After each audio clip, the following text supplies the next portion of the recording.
That is my Tower of Ascension, making getting invaded trivial. And yes, these are my 3 pumps that overnight get me 200 crude oil each that I will turn into fuel without ever actually having to farm fuel. Let's do some base building tips for solo players, beginners, advanced, everyone, including a mind-blowing trick how to get your points from the memetics back as you have built certain things. Timestamps in the description below. And we're starting with my favorite one, and that is wiring. Did you know that instead of putting all of these single-handedly into a solar panel, you can attach the wire from him to there, over here, to the gel, to the mushroom, into the wall socket. Yep, all daisy chained. And then the wall socket essentially just goes upwards into your pylon, spreading it out. And the same goes for your solar panels. So you wire them all together, and one single wire is then just going into the pylon to spread the electricity, making your cabling cleaner than ever. Oh, and if you do want to hide all the cables, just press L and everything is gone. Let's begin with water and oil production. For water, we're essentially having our good old friend down here, the ground water pump. This one is simply making dirty water. And if you're actually in a contaminated zone, so if we're building close to something like a oil factory or a city, then you can pump up polluted water too. That is able to be turned into acid. And if you're taking your water pumps and putting them on black ground, and the black ground is actually visible on the map, so this kind of black ground here, this is oil. That is oil spilled too here. Even in the middle of this island, this is an oil spill. If you put it on the oil spills, they'll be pumping up barreled crude oil. Let me take that with me. That's 200. And that barreled crude oil can be made in your refineries. And important is here, not a super refinery that you can get through your mimetic specializations. No, just a normal refinery. That's 30 fuel made overnight. The ratio is 10:5. So I'm putting 10 in and I get 5 fuel out. Well, don't mind if I put 100 in this one, and that's an hour now. And I'm going to be putting another 100 in that one, and that's another 15 fuel overnight, or 90. And in 1 hour, that is then 9 times 5 fuel. I don't have to farm anymore. I get that all for free. Now, in order for my lower water pump to actually get us the water up, we need to look at the flow of the water. And as you can see, the flow of the water is going upwards because we have a tiny water pump here. You need to connect the pipe to the tiny water pump, and then it can distribute the dirty water wherever you want. And in my case, the dirty water is going into the osmosis filter. And the osmosis water purifier is actually important because this is the one that will then turn polluted water into impure acid. And then impure acid with a brewing barrel and clean water can be turned into acid. The water pump is directly putting into the water pump itself up here. And this one is actually dual outputting into the tank and the purifier, because the purifier can't take it all. I'm essentially never going to run out of dirty water ever, and can use that to make my boiled water to then essentially build up my farm even further. And the farm is actually an important point here because the purifier can then be piped into these irrigators that are essentially automatically watering your plants, that you can also keep your lats happy. And as a final output, you can have your water purifier just put everything into the barrel straight away that you always topped up on pure water. And if I then wish to brew my own beer, we're perfectly off because the Stardust Malt Ale gives me 100 hydration, 1000 sanity, and used to increase all character action speed by 20%. Don't worry, we'll get to farming and cropping. Now, all these things actually cost a lot of power, 10, 10, 10 watts, and down here another 10. What you're going to be building yourself in the long run is the hydraulic water wheels, because the advanced hydraulic generator right now produces 44 watts because of my electric eel. And this one is another 32 power. That is something your solar panels can't provide. And there's an interesting thing about power that you might not know. Your Deviants actually don't need power. So if this workbench doesn't have power, it simply doesn't work. I can't make acid out of sulfur. But if my beaver boy here doesn't have power, he's just less happy. But he still goes out to work. So you want to meet all 3 requirements to make them the happiest possible, right? To get them the most mood boost. But if they don't have power, they still function. So first and foremost, make sure that everything functions in your base, and then you can feed power to your deviants. Now you do see my friendly electric eel here, and this boy is actually boosting up 1 power generator per eel. So the more eels you have, the more boost you get. This one is very easy to get. You just pull out your rod and you actually go fishing. That's it. Wherever you can go fishing, you just throw it out and you can pull it there. There is a fishing event that makes it more likely because fish are just biting like crazy, and that is right next to Mayor's Market at the bottom right of the map. And there's the party event Surge of Fish. This, you can even teleport there right now, and I could fish and I could potentially get the eel.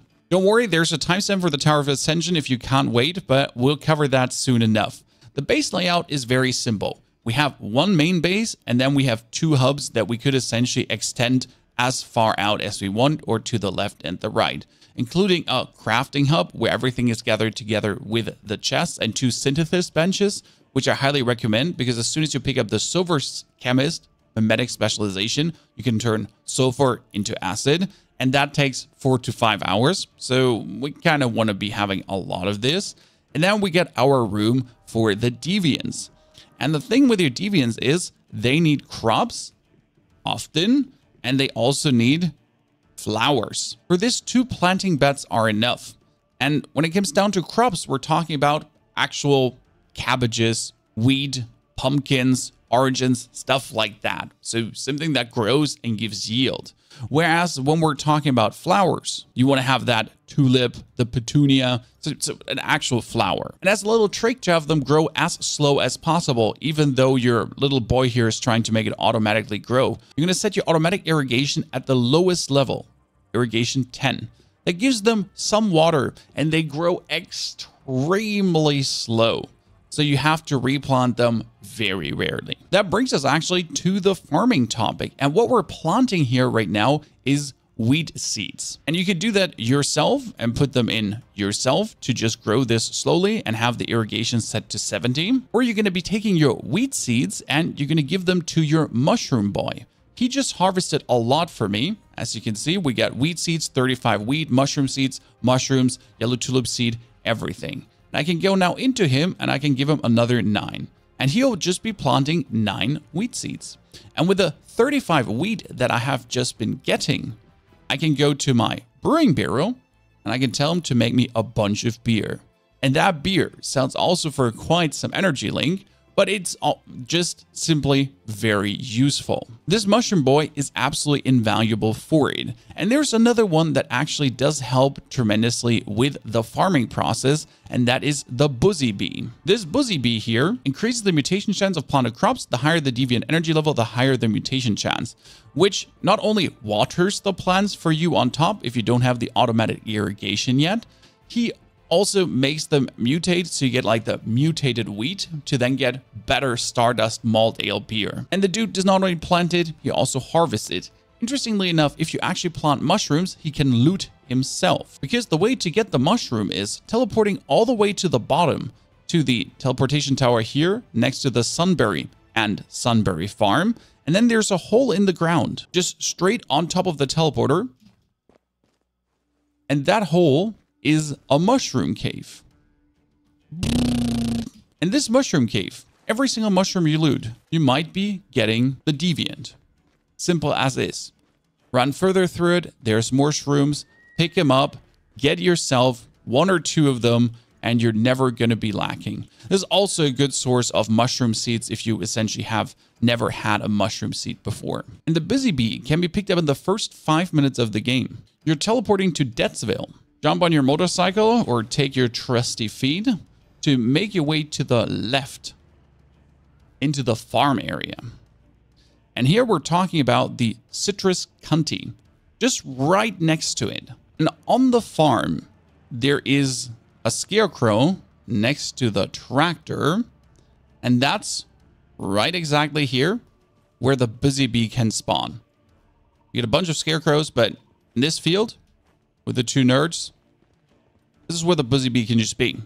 If you don't have it there, if you're not lucky, if she hasn't spawned yet, You just go back to Deathsville, swap the worlds, and then you're coming back again. 1, 2, 3 for maximum damage. There's more possible. I did mention a trick about getting your memetics back. Look at my workbench. This is the advanced gear workbench, and right here I have the advanced supply workbench, correct? Interestingly enough, once you have built them, you don't need the points anymore. This advanced workbench, yeah, I saved myself 7 meme points. I get them back. And the same goes for the intermediate workbench, as well as you finally build yourself the synthesis bench. Just refund the points. Oh, I built myself my advanced chainsaw and also my electric drill. No problem. Just refund the points. I don't need them anymore. Even the normal chainsaw points. Everything off. Getting your points back. I built myself an ore detector level 3. Then I refunded everything. And the ore detector, the curiosity catcher level 3, is still in my inventory. Can be repaired. I'm not, but yeah, it's there. I'm not losing it. And then you can reinvest the points into something that you really want, that you really need. Just like marble, that you can actually build your Tower of Ascension. And now let's talk about the Tower of Ascension. Why does it exist? At some point, you're going to be wanting to use the Stardust Resonate filter to get yourself Starchrom. And don't forget, you can only put 40 of these in per. So this would be too much. Even this would be too much. I would have to take 5 out. So only 40 per week, every 7 days. And this will trigger a wave-based event. These monsters are going to be attacking your base. And the first time I did this, I built the resonate filter in the middle of my base and half my base got raised. Super annoying. Now we have the Tower of Ascension that is 3 levels with quad turrets around it. And yes, the 3 levels actually shoot. Now in my area, for example, look at my base. So this is the base built in one corner and the Tower of Ascension is essentially built in the other corner. I already did an event and guess where the monsters spawned? They spawned over here. They spawned up on top, and they spawn to the left next to the tree. That's it. And interestingly enough, all cannons serve a purpose. These are taking out the ground units. This is taking out things that are a bit too close. They are responsible for flyers and the dudes all the way below. And the very turret on the tippity-toppity, well, this one actually blasts away the big flyers. There's one of these boss flyers or the brainiacs that are kind of going around, takes them out too. You could beef this up and essentially turn the 1x1 into a 4x4 as well, to essentially put 4 turrets next to each other in the middle to have even more going on. Hell, I could put another 1, 2, 3, 4 turrets just around here that I have them lower blasting out. Or in this case, I've been thinking about putting flamethrower traps in there, just for the sake of it. Lastly, a surrounding of sandbags doesn't hurt, a double row, a triple row, and we kind of build up this little ramp because the monsters from back around the tree, they walk on top of the ramp and then actually they do fall down. But while they walk over the ramp, they're just getting blasted by your towers as well. Now, if you pick yourself also up the meme specialization, reinforced structures, healing defense, your walls are going to be, after the fight is over, actually return back to 80% health.